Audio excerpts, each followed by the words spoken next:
রহস্যজনকভাবে চট্টগ্রাম আদালত থেকে গায়েব হয়েছে ১৯১১টি মামলার নথি। থানায় জিডি করেছেন রাষ্ট্রপক্ষের কৌঁসুলি।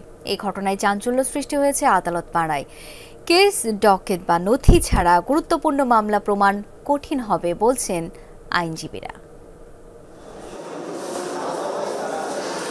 জায়গা স্বল্পতার কারণে ২০২৩ সালের ২৪ এপ্রিল থেকে মহানগর পিপি কার্যালয়ের সামনের বারান্দায় প্লাস্টিকের বস্তায় রাখা হয়েছিল ১৯১১টি মামলার কেস ডকেট বা নথি।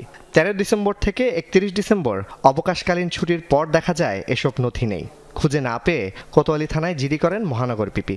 ড্যাম্পিং অবস্থায় যে কিছু নথিপত্র পড়েছিল এগুলো নেই। আমি খোঁজখবর নিয়ে দেখলাম যে এগুলো বহু পুরনো কিছু নথি।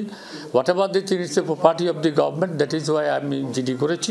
আমি বলেছি যে কিছু নথি এখানে ছিল এবং পুরো ড্যাম্পিং অবস্থায় ছিল, পরিত্যক্ত অবস্থায় ছিল, এগুলো এখন নেই। হত্যা, মাদক, চোরাচালান, বিস্ফোরণ সহ চাঞ্চল্যকর মামলার এসব নথি না থাকলে মামলা প্রমাণ কঠিন হবে বলছেন আইনজীবীরা।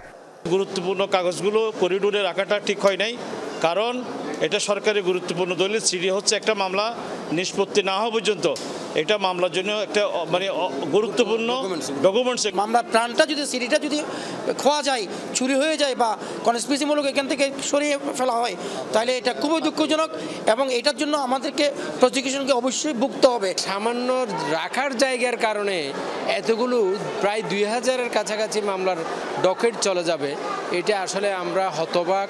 সব রেকর্ডের দরকার আছে, কারা দিচ্ছে এগুলো তল্লাশি করার দরকার আছে। এতগুলি সিডি তো আদালতের কোনো স্টাফ বা কোনো সিকিউরিটি ছাড়া এখান থেকে সরানোর কোনো সুযোগ নাই।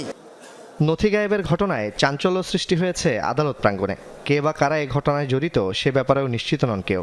কোতোয়ালি থানায় একটি জিডি করেছেন। জিডিটি এখন আমাদের যে সংশ্লিষ্ট তদন্ত কর্মকর্তা রয়েছেন তিনি এটি তদন্ত করবেন এবং অন্যান্য যে আইনগত প্রক্রিয়া রয়েছে সে ব্যাপারে তিনি পদক্ষেপ নেবেন। জুবায়েদ ইবনে শাহাদাত, যমুনা নিউজ, চট্টগ্রাম।